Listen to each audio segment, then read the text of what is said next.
كانوا كده بدون تجيبان مسجد ما نحيي كان فكر ربي سديف كله أمو جند حلبتي مسجد تبخبرو غردي تبين تكاسي حاصلين سبين مسجد قدوا أسجارة تجد متى سووا إسالة كهذا كلام يبان أكثر من كلام وايد كتاجر الإنسان كروغرام خنا بترى وفد أمو مسجد اسم فكر خجند خنا فكر ربي سديف كله هو ربي بنقول بجها أول إذا جانا بجارة تجلس ما الجارة تجيبها nama jadi si zinggo terkinti moral ko mana sani rabu kasan santu rabi bilakan bila shikiru berarti biar apa bila jodoh ini zero tali ni wan kamera pi unta bila shiki kamera pi wala step bila shiki Quran itu lega aflah ya aflas aflah ummati billah ऐसा aflah इस telefon करते हैं वजह aflah क्यों wan kamera pi unta bila shiki berbaik बिलाशिती जिंगो तक का mana sani isa buka susut rabi bilati bakar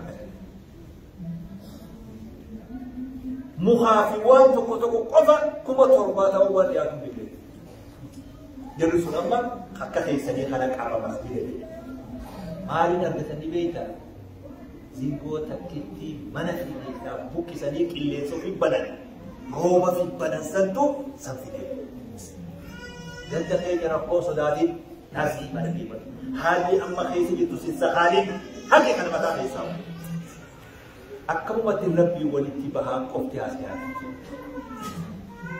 يو رب نبي رب بركة واودرنا نبي ربي نبي واودرنا أنا أقول بفقنا لا لك نبي هذه كل وكلا أمة الرا وكلا ربي أدرس بيئن نورا umat Ramadan ni kam, umat Ramadan ni kam, asli kam, abad kam, jayu kati abang fakam, abodi ni hadi ni bakamale takkan abad, farfamu wale takkan Arab sam. Kalau berapa?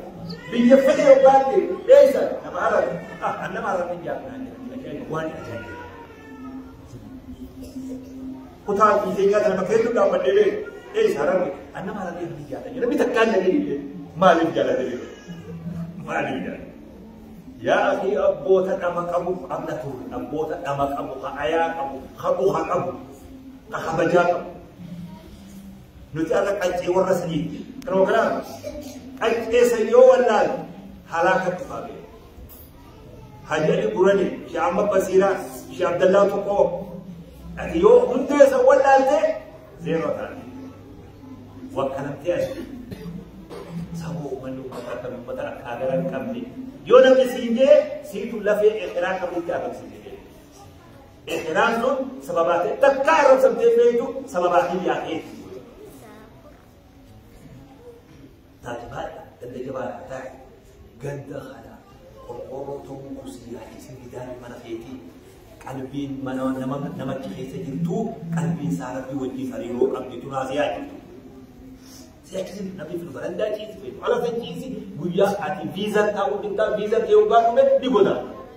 Tidak, itu seperti itu dah bujilah kali itu, dah barang kali, itu bakal beli bulti aja. Dia boleh alhamdulillah dah kamu terima aja.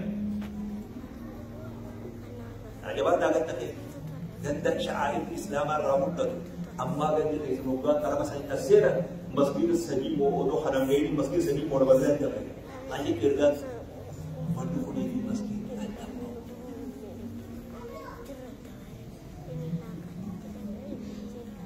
Beda. Mata hati. Boleh. Kuci dah, kubalik dah.